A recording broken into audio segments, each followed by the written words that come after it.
In today's sports segment, we are taking you to Cameroon. On the ground, reports from Yaounde in Cameroon is painting a picture of a stalemate between the players of the indomitable Lions of Cameroon, the current African champions, and the administration of football in that country. As a sign of discipline and preparedness to defend their 2017 exploits, one would expect the champions to be one of the first teams to touch down in Cairo. But every indication tells the opposite. By 10 p.m. last night, when we spoke with correspondents in Yaounde, the team was still in Yaounde because the players are reported to be demanding more competition bonuses of about 40 million francs CFA, rejecting what was initially proposed to them as bonus by the administrators. This situation clearly affected the departure to Egypt, which was scheduled for earlier on Thursday evening. This is not the first time that such pre-competition squabbles are associated with the Cameroonian football. We do not need to flip many pages to spot one. Prior to the ongoing Women's World Cup competition in France, it was reported by local media that the indomitable Lionesses almost plunged into a crisis as the players demanded more money for competition bonuses.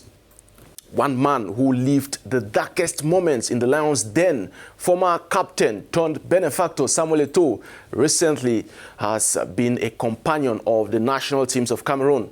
It was heralded that he personally paid for Team Cameroon's special AFCON preparations in Dubai and continues to insist that all is well with Cameroonian football. He was speaking yesterday in Cairo. Take a listen.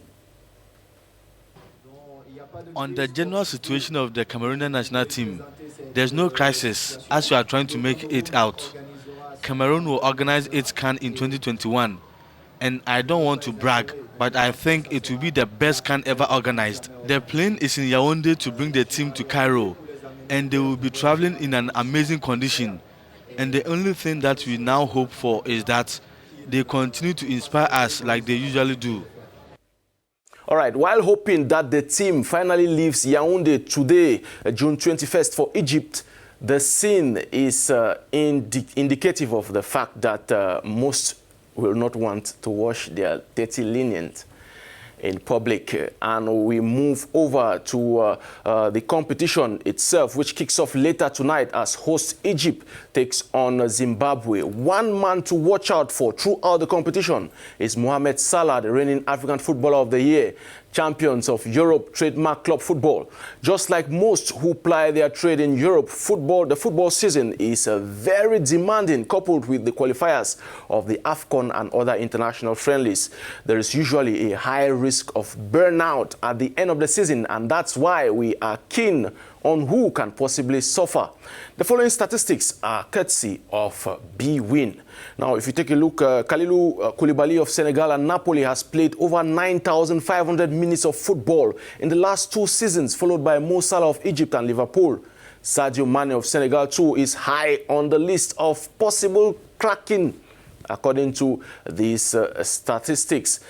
Salah and Mane came close to winning the energy-sipping UEFA Champions League last season, only losing to Real Madrid, but had to undergo the same journey again this season and finally won it, and losing the English Premier League by just a point to Manchester City. Mohamed Salah has played 126 matches in all competition between 2017 and 2019, a ratio of more than 1.5 matches per week. Now, to imagine that both Mane and Salah will captain their respective nations in this competition and also lead the attack lines will not dismiss the possibility of a burnout for these two and many others.